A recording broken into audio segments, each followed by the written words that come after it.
They may be Australia's most unlikely heroes. She's tight, dude. What do you mean? What's the implication? Richard Harry Harris and Craig Challen, a couple of mates who just happen to be two of the world's best cave divers, and found themselves catapulted into the centre of the most daunting underground rescue ever attempted. A cave diving rescue mission unlike the world has ever seen. 12 boys and their soccer coach trapped deep inside a cave in northern Thailand. A race against time and rising floodwaters. And a crazy, brave plan to get them out. I was absolutely convinced that none of them would survive. For this unassuming Adelaide doctor, it was the biggest, riskiest operation of his life. To render all 12 children and their coach unconscious in a desperate bid to swim them out through 4 kilometres of narrow, jagged passageways. You're the one here knowing what's ahead of the boys. They had no idea. And what could I say to them? That, I don't think you've got any chance of getting out alive, but at least you'll be asleep if if you drown. Tonight, for the first time, Harry Harris reveals just how close that rescue came to disaster. When I came out that first day, the US Air Force para-rescue guys who were there patted us on the shoulder and say, 4 out of 4, Doc. And I went, 4 out of 4, assuming that he meant 4 out of 4 had died. But of course he was saying, no, 4 out of 4, they're all alive. It's all right, mate. So, okay, that's good news. That's a good start. Did you think that would happen? Not in a million years.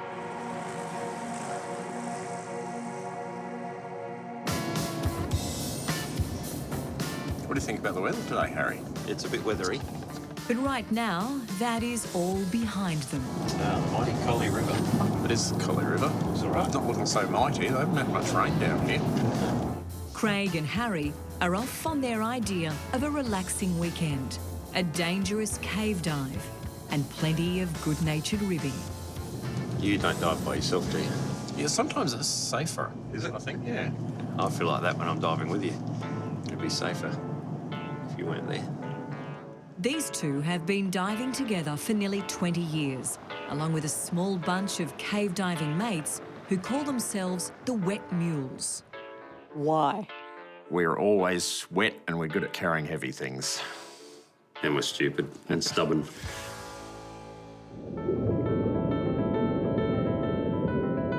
Together, Craig and Harry have explored hundreds of underwater caves, a world of often stunning beauty. Cave diving offers you the opportunity to go somewhere that nobody's ever been before and see something that no human has ever seen, and that is a real blast. You don't know whether that cave is going to go up, down, sideways, for miles and miles, or it might end after 10 feet. You've got no idea. First stop on this trip is an old abandoned coal mine in Western Australia, a maze of tunnels now submerged and hidden under a lake. For your health and safety, avoid prolonged exposure to the water. Oh, don't worry about that. How long's prolonged? More than 24 hours at a time. Wonder what the issue is. Maybe like I cyanide or- don't know. It does shine up your brass. Is it? Quite well, yeah. That's the last thing I need. It's been a busy year for the 2019 Australians of the Year. Both have taken time off from their regular jobs, Harry as an anaesthetist and Craig as a veterinary surgeon, to attend dozens of functions and public appearances. Oh, hang on. No. But this is what they love: adventure, laughs and gadgets. Setting my computer to the right gas. For deep dives like this, Harry and Craig use highly specialised devices called rebreathers, which allow them to recycle their air. So this little device here is good for around 5 hours underwater, whereas one single scuba tank is probably only good for about half an hour or less the depths we're diving to. This is a potentially lethal sport where nothing is left to chance. Though you'd never know it listening to the banter. What's the wet mules saying? Safety third. Safety third, yeah. What's first and second? First is have a good time. Second is get the job done. There's a little bit of trust involved in this stage. Friendship, how important is it for you two? I mean, you clearly have a bond. Well, there's two aspects to it. There's the trust that comes with diving with someone a lot. So if you get lost in the silt, you know they're just not swimming out of the cave and opening a beer when they get to the surface and then, you know, an hour later going, oh, wonder where he got to. The biggest part, actually, is that a lot of this diving takes us to interesting places and we're often camping. We're often spending a lot of time sitting around the campfire in the evenings having a cuppa and just talking. It's probably actually, if the truth be known, as much or more important than the diving itself. And there's about 30 kilometres of passage underneath this lake and extending out for a couple of kilometres either side. We'll be going in one of the openings and go and explore some of that.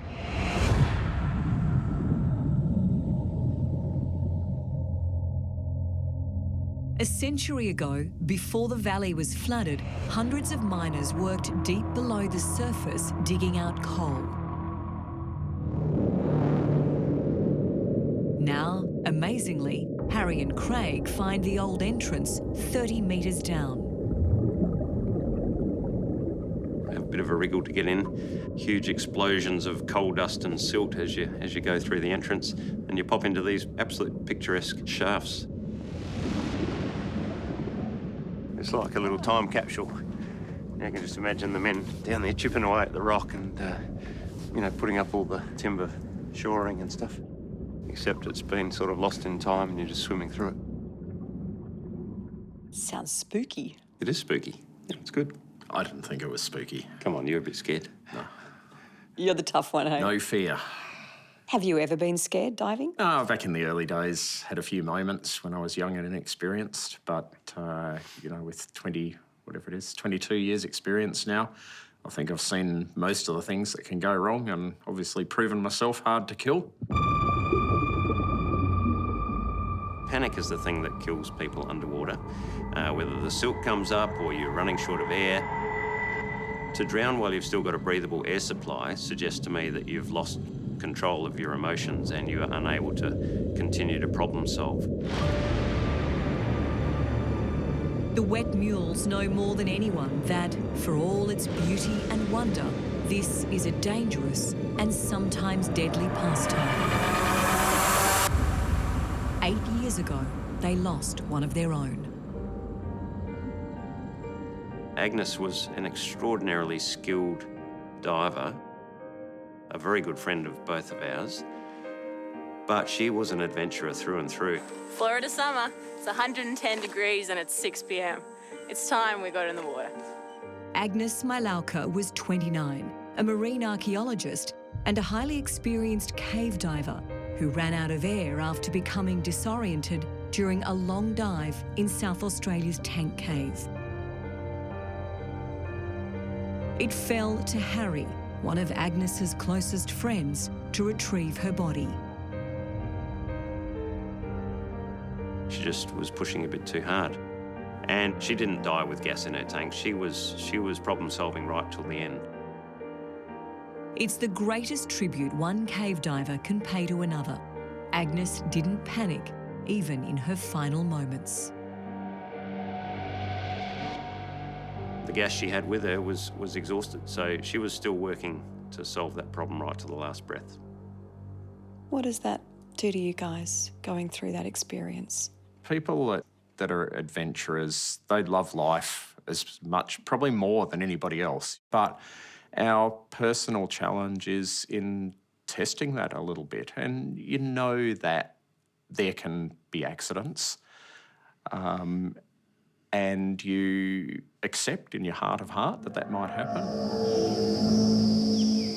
Then in June last year, it seemed another cave tragedy was about to unfold, this one in Thailand. The boys, aged 11 to 16, entered the caves on June 23 when a downpour hit, cutting them off.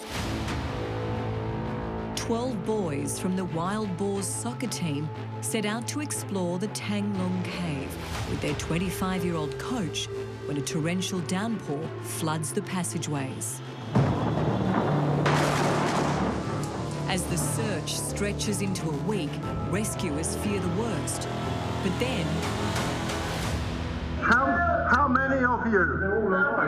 13? Yeah, 13. Brilliant. British divers find the boys, trapped on a narrow rock shelf 4 kilometres inside the mountain, cold and hungry and very keen to leave. Backpack if we go inside. No, not today. You have been here 10 days. It seems like a miracle, but one that proves to be short-lived. It could take up to 4 months to free them. They may even have to teach them to dive. The water levels are rising fast and options are running out to get the boys out alive. June last year, you guys are about to go on a trip together and you were heading to the Nullarbor and you got a phone call. Yes. Rick Stanton rang me in the morning and said, you know, can you guys consider coming over because we're wondering about the possibility of sedating the children to bring them out. And boy, did it happen quick after that. We were both on a plane, you know, that afternoon.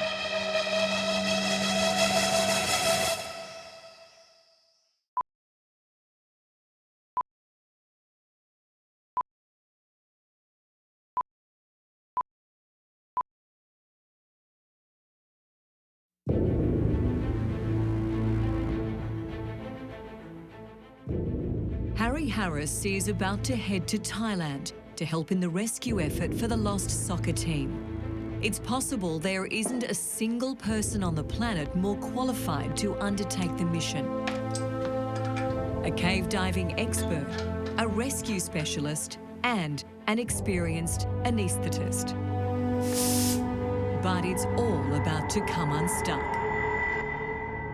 One of the guys from the Department of Foreign Affairs came up to me and said, "Oh, Harry, just a quick word."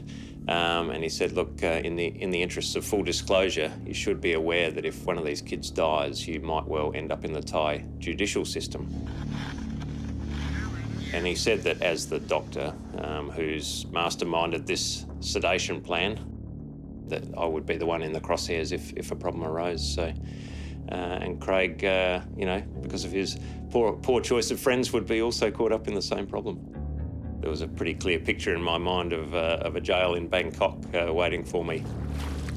After a flurry of negotiations, the Thai authorities grant Harry and his diving mate Craig Challen immunity from prosecution. Before diplomatic immunity came through, am I right that you guys were talking about possible scenarios to get out of Thailand if things didn't go quite as well as they did? Yeah, an express jet out of the place would have been good. Less than 24 hours later, Harry and Craig arrive at the cave site in northern Thailand and find a scene of controlled chaos. So my impressions were of just people everywhere. I had no idea there were so many people involved, obviously. And there were thousands of people. There was mud everywhere and rain ongoing. So, yeah, it felt like you were in a war zone almost. What was the plan? Well, there were about 5 plans on the table at the point we arrived. And of course, one of them was to provide anaesthesia for these kids and swim them out asleep. But from my point of view, that was at the absolute bottom of the list. You know, there were engineers there pumping water out of the cave. There were people up in the mountains diverting streams and watercourses away from the cave. People looking for new entrances. Elon Musk was there with his little submarine and all sorts of ideas coming from left field. And none of them were discounted, to be fair. Every one of them was being looked at very seriously.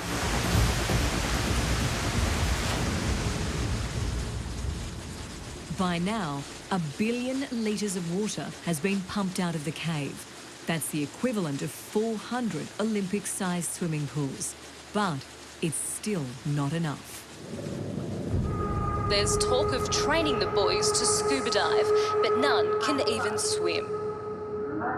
As time slips away, it becomes clear there is only one real option. So the plan to sedate the boys has gone from the bottom of the list to the top of the list. Harry, what was your reaction?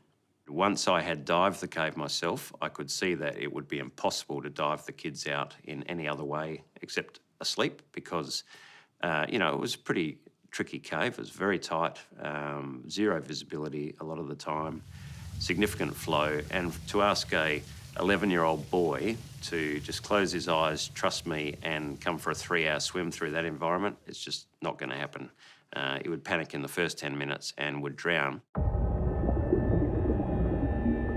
Just how dangerous that journey is becomes tragically clear the next day when Saman Kunan, a former Thai Navy SEAL, dies while placing oxygen cylinders underwater along the route to the stranded boys. But Craig knows there's no choice. We knew the rain was coming. We knew that it was going to start bucketing down sooner or later. I'd be trying to work our way through whether sedation or anaesthesia could possibly be done without killing the lot of them. Finally, on July 8, the order comes down. It's a go. Were you nervous? Apprehensive, I would say. The day before you've been in there and you've seen all these happy, healthy kids, you might be going into the cave, see them again, and then by the end of the day, you're pulling bodies out of the cave. It was hard to get your mind off that. Hello, thank you. How did you tell the boys what was going to happen? Well, the day before, in anticipation of this, Craig and I took a letter in there which was describing what the plan was, basically a bullet point recipe of what was going to happen. So the Thai doctor, the military doctor, Dr. Pak, and I said, Pak, do you mind reading this out to the kids? And he gets to the bit about then you're going to get an injection in your leg, and he sort of looks at us like this, like, are you guys out of your mind? But very professional guy, just kept reading, and then he, you know, gave the kids a big smile. And we were watching the kids, and honestly, not a whimper, not a trembling lip, no tears. They're all just like, yep, let's do this. Let's get out of this place.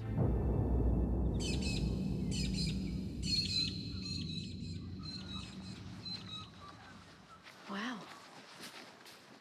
Always nice to see a new cave. Do you know how deep it goes? A few hundred metres of this easy walking passage, then it gets a bit more difficult. Craig and Harry are keen to show me exactly how the rescue unfolded, and so they've brought me here to a cave in Western Australia that's remarkably similar. And there's no water in here? Which is No, good. only occasionally when it rains. Only when it rains. We know that story. Yeah. For someone like me that's never been in a cave like this, can you explain what it sounds like? Well, it sounds like nothing at all. It's such a low stimulus environment. If you sit there quietly, turn all the lights off, there is no noise and no light whatsoever. But it's funny how after a very short time, you start seeing things and you start hearing things, and even though you know it's not there, the kids in the cave were convinced that they could hear chickens and chainsaws and helicopters and all sorts of things going on. And we're all very familiar with that. This area is fairly representative, you think, of where the size of the cave that the boys were in? This cave's got a bit of a similar feel to the cave in Thailand. And so if you can picture this with a river, you know, running through where we're standing, that would be very much like what we were dealing with in Thailand. When we came across the kids, they were sitting up on a ledge at the top of a very steep, muddy clay slope. They'd been trying to dig their way out. They'd done quite well. I was pretty impressed with them. They got 3 or 4 metres in. But also, unfortunately, they were digging in the wrong direction as well, so straight into the mountain. So that was never going to work. Probably something really smart, though, to keep them busy, proactive, keep their minds active. I think so. And I think that was, reflects very well on the coach, that he kept them busy doing things like that, just keep their minds occupied and helping them meditate and keep calm and conserve their batteries, their lights, that sort of thing. Now it's crunch time. Harry has to undertake the riskiest operation he's ever performed, and he has to do it 13 times. And it has to work perfectly every time. So, no pressure. Yeah, that first day was pretty harrowing, I have to say. Testing whether the mask was going to fill up with water, because those first couple of kids would obviously determine the fate of the rest. And if the first couple died, then I'm not sure what the plan was going to be after that.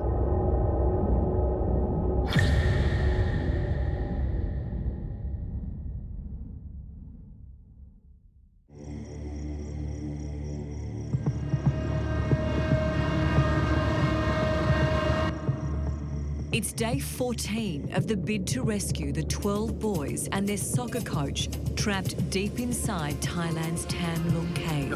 Okay, go back. We come. And it's D-Day for Adelaide doctor Harry Harris. D for deliverance, D for doubt. I mean, I honestly went into this thinking that not only there'd be some fatalities, but there would probably be 100%. So, look, the first two have drowned in that first section, Harry, and I was going to go, right, that's it for me. Let's all head out of the cave. But right now, backing out is not an option. The lives of all 12 boys and coach Ekapon are now in Harry's hands. How did they choose who went first? The boys decided that the kids who lived furthest distance away would go first, because they thought when they came out they'd have to ride their bikes home. So it kind of shows that they had no real appreciation of what was about to happen, and I don't think they really appreciated the dangers.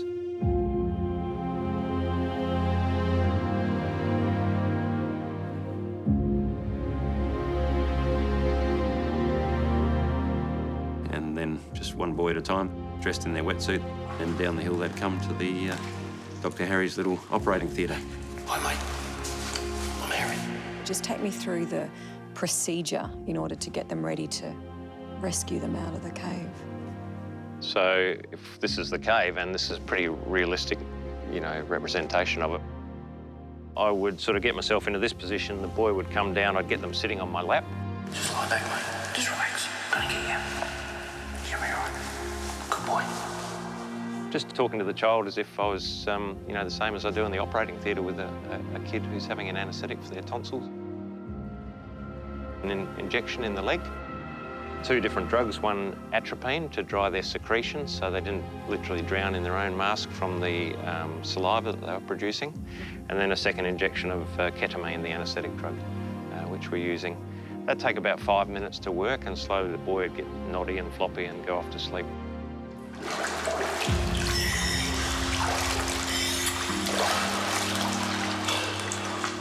Got him. Just gonna toy him. Then we'd restrain the kids' hands behind their back and tie their feet together with some elastic cord. Again, pretty confronting thing to have to do the first few times, but made them much more streamlined, so it was easier for the British diver to push them out of the cave.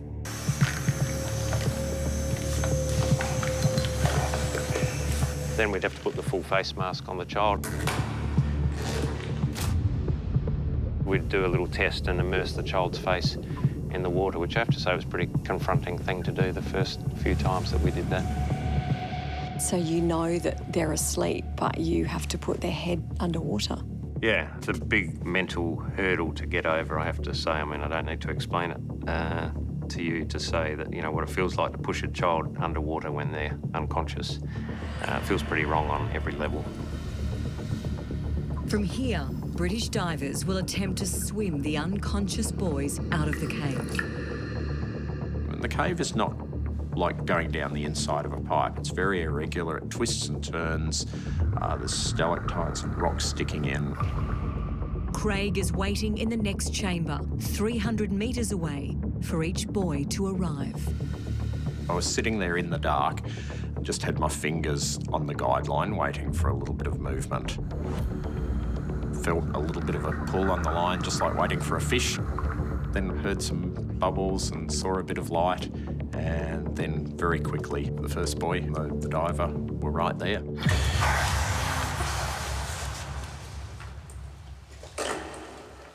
First thing, of course, was find out if the buoy was alive, because this was the big test.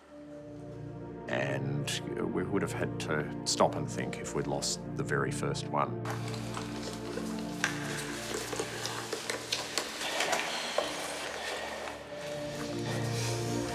He's breathing? Great, he's breathing. Okay.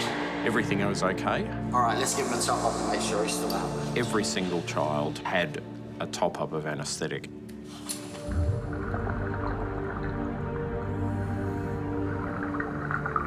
We just wanted them to be a nice, neat package that we could get through the cave. And the other thing is dangling limbs around the place would be an entanglement hazard as well. They could get tangled in the guide line or just in projections in the cave. From here, there are still more than 3 kilometres of treacherous passages to navigate. A 4-hour journey for the British divers with their precious cargo. These kids, once they'd left me at Chamber 7, they could have drowned 10 metres down the track and I would have never known. If something happens while they're underwater with the kids, there is nothing to be done. There's no such thing as underwater CPR or anything like that. So resuscitation is clearly impossible. And if the worst came to the worst, then the bodies still had to come out anyway. So those guys were clearly instructed to just keep going and swim as fast and hard as you can. And there's a possibility that something might be able to be done when you get to the other end. All the boys' tanks contain 80% oxygen, topped up with regular air, much higher than usual for the most chilling of reasons. If you drown and you stop breathing, there is still a period where resuscitation will be successful. So the more oxygen in your system at that point where you stop breathing, the longer you've got before your brain starts dying. On that first day, Harry will send out 4 children the same way, but he won't know for hours whether all of them, or any of them, have survived. When I came out that first day, you know, the US Air Force pararescue guys who were there sort of patted us on the shoulder and say, 4 out of 4, Doc. And I went, oh, 4 out of 4, assuming that he meant 4 out of 4 had died. But of course he was saying, no, 4 out of 4, they're all alive. It's all right, mate. So, oh, okay, that's good news. That's a good start. It's more than just good news, and a whole lot more than just a good start. It is phenomenal.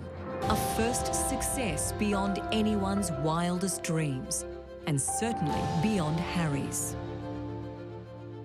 Did you think that would happen? Not in a million years. But I don't know whether I could have gone back into the cave if those first couple of kids had died, and also what were we going to tell the rest of the boys? You know, the first 2 have died, so who's next? How do you do that? So we would have had to lie to those kids, I think, and say, all fine, let's go. And, you know, I'm a good bullshit artist, but I don't think I could have done that. So instead, you could deliver them good news. They're safe and you're next. Well, you should have seen the look on their faces when I said your 4 mates are in hospital eating ice cream and in clean sheets. The look on their faces was priceless. They were pretty keen to get going then. Oh, you're making me cry just thinking about it. That's good. Better you than me. It's a hive of activity up at that cave at the moment as they pull the boys out onto stretchers, into ambulances, down to the helicopter. By now, news of this first success is ricocheting around the world. TV networks going to live coverage of the unfolding drama. The helicopter flew over the top of us. A massive cheer broke out from the volunteer section over in the corner, and the ladies there just going nuts. Obviously, a sure sign that another boy was being ferried to safety and medical attention. At that moment, I thought, this could actually work, this bizarre, stupid scheme. We might get away with it. But we still had a long way to go. There were still 2 more days and 9 more people to come out, and nobody was resting on their laurels at that stage, and certainly not assuming that everything was going to be okay.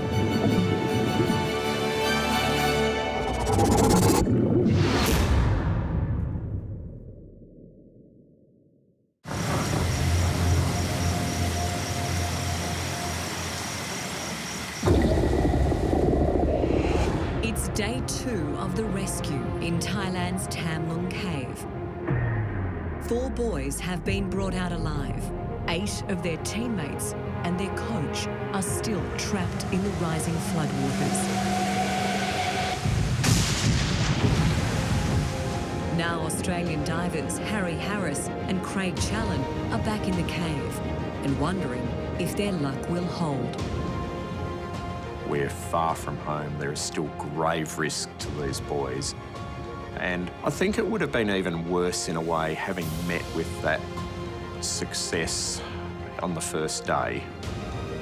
It would have been worse if then we had had a death on that second and third day.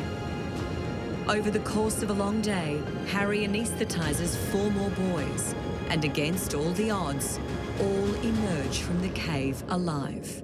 The 8th boy has now walked free. It's extraordinary.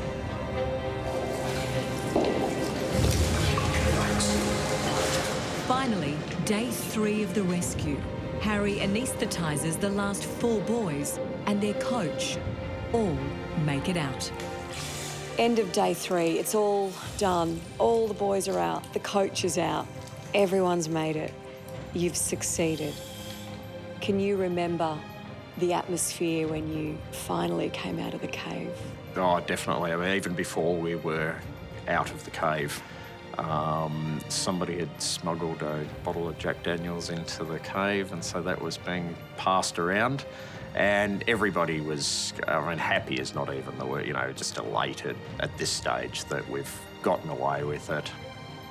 There's a sense of, I mean, it sounds a bit melodramatic, but really this sense that we'd pulled off the impossible. After a while, we had to leave the cave and we're walking out. And hundreds, if not thousands, of people lining the pathway on the way out. And we're going down this line and everybody wants to shake hands. It should be a day of wild celebration for the man who, more than anyone, made it happen. Thank you so much. But for Harry, the joy of the moment is tempered by heartbreaking news. His dad, Jim, has died after a long illness. At Harry's home in Adelaide, it's clear how close the two were. There's a photo hanging inside your back door, and you pointed it out of your dad. Yep. Describe who you see in that picture. Well, if I can even see a little bit of myself, I'd be very proud, because he was a guy who was friends to all people, you know, like he was just one of those larger-than-life, happy blokes who you would never hear a bad word about anyone, or that he wouldn't say a bad word about anyone. He was a great role model, great friend, and that photo shows him at his finest, holding a large fish with a smoke in his hand and a big smile on his face, so I'll miss him terribly.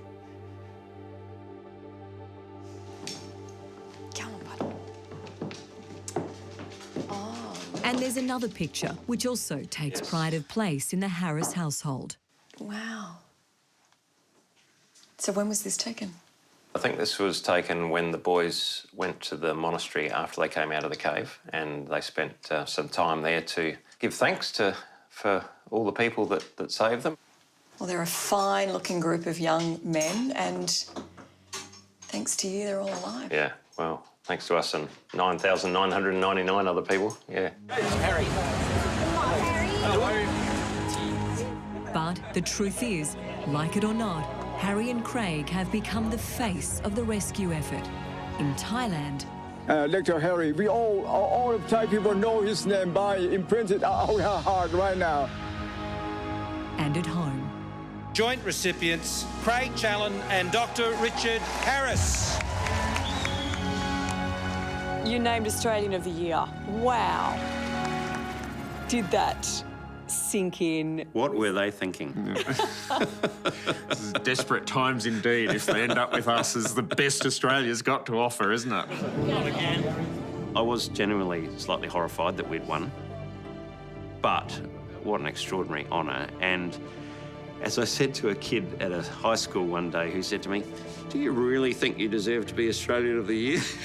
I went, well, actually I didn't, but I think the way I will fulfil that obligation will determine whether I prove worthy or not. And that's the way I'm looking at this, as an amazing opportunity to get out and just try and inspire some other people around the country. And if we can do that well for 12 months, then hopefully we can look back and say, I'm no longer embarrassed, but I feel like, you know, we were the right men for the job.